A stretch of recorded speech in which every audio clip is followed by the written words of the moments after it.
नमस्कार दोस्तों, गौरी की आवाज़ चैनल में आपका स्वागत है। सुबह 6 बजे ही शैलजा जी की नींद खुल गई। बगल में सोते पति शिवांश की ओर देखा, जो अभी सो रहे थे। रात की जल्लाहट के निशान, या यूं कहें कि चेहरे पर सिकन, नींद में भी दिख रहे थे। एक ठंडी आह भरकर शैलजा जी कमरे से बाहर निकलकर आ गई। दैनिक कार्यों से निवृत्त होकर एक कप चाय लेकर ड्राइंग रूम की खिड़की के पास बैठ गई और शांत मन से चाय की चुस्कियां ले रही थी। साथ ही खिड़की से बाहर बगीचे की ओर देख रही थी, जिससे उनका मन कुछ शांत हो रहा था। कहते हैं ना कि रात हम जिस विचार के साथ सोते हैं, सुबह उसी विचार के साथ उठते हैं। रात की बातों में मन उलझ गया शैलजा जी का। सोचने लगी, बात भी क्या थी, कुछ भी तो नहीं। कल रात शिवांश के मित्र की पत्नी सीमा के बारे में बात हो रही थी। उनकी 10 अच्छी बातों में से 1-2 बुरी बातें भी शामिल थी। तभी शिवांश के मुंह से निकल गया, महिलाओं की आदतें ऐसी ही होती हैं। एक स्त्री होने की वजह से शैलजा जी को यह बात बुरी लग गई। उन्होंने थोड़ी कड़ी आवाज में कहा, हर नारी एक जैसी तो नहीं होती। फिर बात स्त्री या मर्द की नहीं, बात इंसान की ही होनी चाहिए। फिर दोनों के बीच बहस शुरू हो गई, जो जाकर झगड़े पर ख़त्म हुई और दोनों करवट बदलकर सो गए। अब ऐसा अक्सर होता है, दोनों के बीच बात किसी भी तीसरे को लेकर होती है और झगड़े पर ख़त्म होती है। पर शुरू से ऐसा नहीं था। शैलजा जी पुरानी बातों में खो गई। शुरू शुरू में दोनों के बीच कितना प्यार था। शिवांश शैलजा जी की खूबसूरती के दीवाने थे और सुंदर सुशील शैलजा जी शिवांश जी से बहुत प्यार करती थी। जब दोनों का ब्याह हुआ, तब सारे रिश्तेदार कहते, कैसी शिव पार्वती सी जोड़ी है दोनों की। इन दोनों के नाम का अर्थ भी तो शिव पार्वती ही है। दोनों के बीच का प्रेम भी शाश्वत है। सुनकर दोनों मुस्कुराते और अपनी निगाहों से एक दूसरे को निहाल करते। जीवन चक्र चलता रहा। 2 प्यारे बच्चे हुए। दोनों ने पूरे तन मन से अपने कर्तव्यों का निर्वहन किया। शिवांश जीवन में संघर्ष रूपी हलाहल को पीते रहे और शैलजा जी अपने प्यार की गंगा बहाकर उन्हें शीतल करती रही। दोनों बच्चे अपने माता पिता के प्यार को देखते हुए बड़े हुए। बच्चे भी बहुत प्यारे थे। ऐसा नहीं था कि दोनों के बीच पति पत्नी वाली तकरार नहीं हुई। तकरार आती और थोड़ी देर बाद ही इनके प्रेम के आगे हार जाती। छोटे बड़े मनमुटाव भी हो जाते थे और तुरंत खत्म भी हो जाते। पहली बार दोनों के बीच मतभेद तब हुआ जब बेटी पूजा अपने पसंद के लड़के के साथ विजातीय विवाह करना चाहती थी। नहीं, मैं विजातीय विवाह नहीं स्वीकार कर सकता, जोर से चीखे शिवांश। पर इसमें हर्ज ही क्या है? हमारी बेटी पढ़ी लिखी है, नौकरी कर रही है, समझदार है, अपना जीवन साथी चुनने का पूरा हक है। शांति से शैलजा जी ने समझाने की कोशिश की।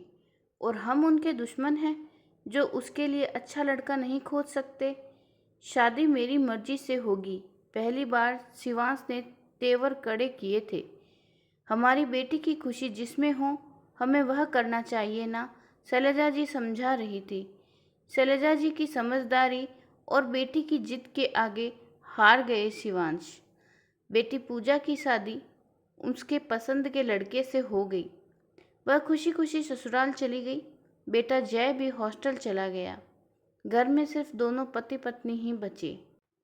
पर उसके बाद एक बहुत बड़ा परिवर्तन आया, या यूं कहें कि समय परिवर्तित होता ही है। शिवांश जी के अहम को चोट लगी, जिसका दर्द दोनों के रिश्तों में फैल गया। जब एक बार असहमतियों के बीज पनप जाते हैं, तो वह बहुत तेजी से फैलते हैं। अब हर छोटी बात पर असहमतियां होने लगी। सुनिए जरा, एसी कम कर दीजिए ना, मुझे ठंड लग रही है, प्यार से ही कहा था शैलजा ने। अरे तो मुझे गर्मी लग रही है ना, ऐसा करो तुम मोटा कंबल ले लो, शक्ति से कहा शिवांश ने। आज तुमने फिर से बैंगन बना दिया। मैं ठीक से खाना नहीं खा पाया। जानती हो मुझे पसंद नहीं, पर मुझे तो पसंद है ना। मैं अपने पसंद का खाना नहीं बना सकती। पूरी ज़िंदगी तो बस आपकी इच्छाओं का ही मान रखा है, खुद को तो भूल ही गई हूँ। मैंने कब कहा ऐसा करो? जो भी होगी अपनी मर्जी से ही की होगी। सब जानते हैं मैं भी सिर्फ तुम्हारा मुंह देख कर ही जिया हूँ, मेरे लिए नहीं, अपने परिवार के लिए। वो तो मैं ही थी जो सब सहकर आपके परिवार को संभाला। मैंने भी तुम्हारे माँ बाप का बहुत किया है, दामाद होकर भी बेटे की तरह रहा हूँ। तो मैंने कौन सा कम किया है? तुम्हारी बहन की शादी में अपने जेवर दे दिए जो सिर्फ मेरा था। इस तरह की बातें अब अक्सर होने लगी। घर का माहौल भारी और बुझा बुझा रहने लगा। एक चुप्पी सी छा गई। दोनों या तो एक दूसरे से बात नहीं करते, और अगर करते तो बात जाकर झगड़े पर ख़त्म होती। शुरू शुरू में तो एक दूसरे को सॉरी बोलकर बात ख़त्म कर देते, पर जब यह हमेशा का हो गया तो वह भी बंद हो गया। दोनों के बीच प्यार की कोई बात नहीं होती। जब भी कोई बात होती तो वह झगड़े पर आकर ख़त्म होती। ऐसा नहीं था कि दोनों को दुख नहीं होता या अपनी गलतियों पर ध्यान नहीं जाता, पर दोनों एक दूसरे के सामने स्वीकार नहीं करते। बच्चे भी बीच में आकर सुलह कराने की कोशिश करते, पर वो कामयाब नहीं होते। दोनों के बीच का प्यार कहीं खो गया। पर एक बात थी, दोनों को एक दूसरे की फिक्र रहती। एक सुबह शिवांश देर तक सोते रहे। शैलजा जी परेशान हो गई। आपकी तबीयत ठीक है ना? इतनी देर तक सो रहे थे? अरे बस थोड़ा सा सिर भारी लग रहा था, लगता है वायरल फीवर हो गया है। शैलजा जी भागती हुई किचन में गई और काढ़ा बना लाई। अपने कर्तव्यों से दोनों एक दूसरे का ख्याल रखते, पर जाने कौन सी फांस चुभ गई थी जो दोनों को सहज नहीं होने दे रही थी। शैलजा जी जब अपनी बेटी को खुश देखती तो अपने फैसले पर गर्व करती, और शिवांश उन्हें पूरी तरह गलत लगते। शिवांश भी अपनी बेटी को खुश देखते तो खुद भी खुश होते, और अपने पिता होने पर गर्व करते और अपने समझौते को सही मानते। पर पति पत्नी के बीच आई दरार जाने क्यों चौड़ी होती जा रही थी। एक दूसरे का ख्याल भी अब दूर से रखा जाने लगा।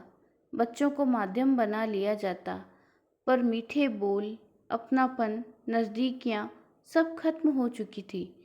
दोनों के बीच अपनी कोई बात होती ही नहीं, और किसी और की बात होती तो झगड़े पर ख़त्म होती।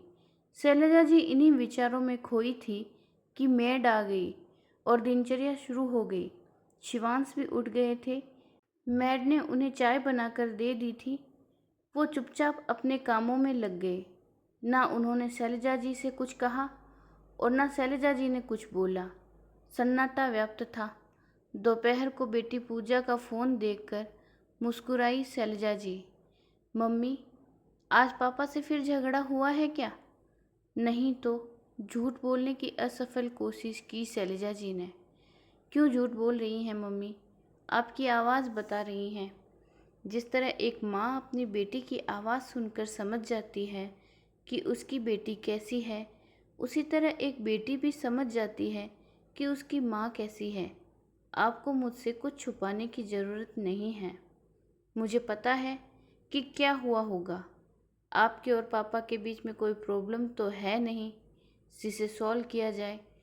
बस किसी बात पर असहमत हुई होंगी आप, और आप दोनों के बीच में झगड़े हो गए होंगे। हाँ, ऐसा ही कुछ हुआ है। मुस्कुरा उठी शैलजा जी। बोली, क्या करूं, मुझसे गलत बात बर्दाश्त ही नहीं होती, और मैं उलझ पड़ती हूँ तेरे पापा से। कितनी भी कोशिश करूं, बात बिगड़ ही जाती है। समझ ही नहीं आ रहा क्या करूं जिसे शांति रहे और सुकून से जी सकें। यही तो आपको तलाशना है मम्मी। जो पापा आपकी हर बात मान जाते थे, वो आज आपसे क्यों असहमत होने लगे? आपको पता है, मैं अपने पति से आपके और पापा के रिश्ते को आइडियल बताती हूँ। मैंने आप दोनों को प्यार से एक साथ जीवन जीते देखा है। आप दोनों के प्यार को देखकर ही तो मुझे प्यार पर भरोसा हुआ है। आपकी समझदारी ही मेरे जीवन का आधार रहा है और अपने माता पिता के बीच प्रेम देखना हर बच्चे का सौभाग्य होता है। जीवन पर भरोसा होता है। अब जब आप दोनों को एक दूसरे की ज़्यादा ज़रूरत है तो आप एक दूसरे से दूर हो रहे हैं। क्यों? ये सही नहीं है मम्मी। मुझे आप पर पूरा भरोसा है। आप ज़रूर तलाश लेगी अपने खोए हुए उन पलों को। आप उन्हें खोजिए मम्मी। तुम्हें क्या लगता है मैंने कोशिश नहीं की होगी? पर जाने तुम्हारे पापा को क्या हो गया है, कुछ समझते ही नहीं। मैं तो थक गई हूँ, खींचते हुए जवाब दिया शैलजा जी ने। मेरी मम्मी कभी हार नहीं सकती। प्लीज़ मम्मी, खुद के लिए, अपने बच्चों के लिए आपको सब ठीक करना ही होगा। आप तो मेरी प्रेरणा हैं। मैं हमेशा अपने पति से आपके और पापा के रिश्ते का उदाहरण देती हूँ। मैंने आपके हेल्दी रिलेशनशिप को देखा है। मैं जानती हूँ आप सब ठीक कर लेगी। एक बार कोशिश तो कीजिए। अच्छा चलो मैं फ़ोन रखती हूँ, कहकर शैलजा जी ने फ़ोन रख दिया। बहुत ही शांत और गंभीर होकर अपनी बेटी की बातों को सोचने लगी। यह तो सच है कि हम जिस भी दिशा में अपने कदम बढ़ाते हैं फिर उधर ही बढ़ते चले जाते हैं। जब एक बार असहमतियों की तरफ बढ़े तो फिर बढ़ते ही चले गए। हम दोनों खुद को एक दूसरे से बेहतर साबित करने की कोशिश में लग गए, जिससे हमारा टकराव शुरू हो गया। प्रेम तो एक दूसरे के प्रति समर्पण से आता है, जो हमने खो दिया और अपने अपने अहम को संभालने में लग गए। अब शैलजा जी को अपनी कमियां समझ आने लगी थी। अगर शिवांश के अहम को ठेस लगी थी तो उन पर प्यार का मलहम लगाना चाहिए था, पर वह अपनी तर्क शक्ति से खुद को श्रेष्ठ साबित करने में लग गई। पुरुष का अहम तो प्रबल होता ही है, स्त्री को सहन शक्ति रखनी होती है। दोनों दो व्यक्तित्व के इंसान हैं तो विचारों में समानता कहाँ होगी? जिंदगी को देखने का नज़रिया दोनों का अलग अलग होगा। दोनों को एक दूसरे का सम्मान करना चाहिए। पहले तो ऐसा था क्योंकि दोनों के बीच प्यार था और प्यार इन सब विकारों से ऊपर होता है। समय के साथ हम दोनों के बीच का प्यार कहीं खो गया। हमें उसे ही ढूंढना है। शैलजा जी ने तलाश तो कर ली, पर उन्हें अमल कैसे करें, इसी ऊहापोह में थी। शाम को शिवांश आए, कपड़े बदलकर चुपचाप चाय पीने लगे। शैलजा जी को समझ ही नहीं आ रहा था क्या बोले। थोड़ी देर बाद शिवांश टीवी पर न्यूज़ देखने लगे। शैलजा जी करीब जाकर बोली, लाइए आपका सिर दबा दूं। पर सिर तो नहीं दुख रहा। हैरानी से शिवांश जी ने शैलजा जी की ओर देखा। अच्छा, फिर पास ही बैठ जाती हूँ। दोनों चुपचाप एक दूसरे के पास बैठे रहे। कहने के लिए कुछ भी नहीं था, या बहुत कुछ कहना था जो दोनों कह नहीं पा रहे थे। रात का खाना खाते हुए शैलजा जी ने कहा, ऐसा करते हैं, कहीं घूमने चलते हैं। एक ही तरह के माहौल में रहते हुए ऊब सी गई हूँ, पर हम जहाँ भी जाएंगे हमारे फिर झगड़े होंगे, तो कहीं और जाकर झगड़ा करने से बेहतर है हम यहीं रहकर झगड़ा करें। शिवांश जी ने उत्तर दिया। शैलजा जी उदास हो गई। उन्हें समझ ही नहीं आ रहा था सब कैसे ठीक करें। रात शिवांश जी के सोने के बाद शैलजा जी को नींद नहीं आ रही थी। लगातार करवटें बदलने के बाद बाहर बरामदे में आकर बैठ गई। तभी अपने कंधे पर शिवांश जी की हथेली महसूस हुई। क्या बात है शैलजा, क्यों परेशान हो? तुम तो कभी रात में नहीं जागती। फिर? कुछ नहीं, बस नींद नहीं आ रही थी, शैलजा जी ने कहा। कैसे आएगी, तुम कभी मेरे बगैर सोई हो? आंखों में एक चमक दिखी शिवांश के। मैं जानता हूँ तुम सब कुछ ठीक करने की कोशिश कर रही हो। मैं शाम को घर आया तभी मुझे पुरानी शैलजा दिख गई थी। मैं तो बस तुम्हारे कहने का इंतज़ार कर रहा था। पर तुम नहीं कह पाई और तमाम बहाने ढूंढती रही जिसकी ज़रूरत नहीं थी। मैं तुम्हारा पति हूँ, बस मेरी बाहों में आना था, पर तुम आ ना सकी। जानती हो क्यों? तुमने मेरे और अपने बीच श्रेष्ठ होने की लकीर खींच ली जो नहीं होनी चाहिए थी। मैं यह नहीं कहता कि मैंने गलतियां नहीं की, पर इन सब के ऊपर एक सच यह है कि मैं तुमसे बहुत प्यार करता हूँ और तुम्हें परेशान नहीं देख सकता।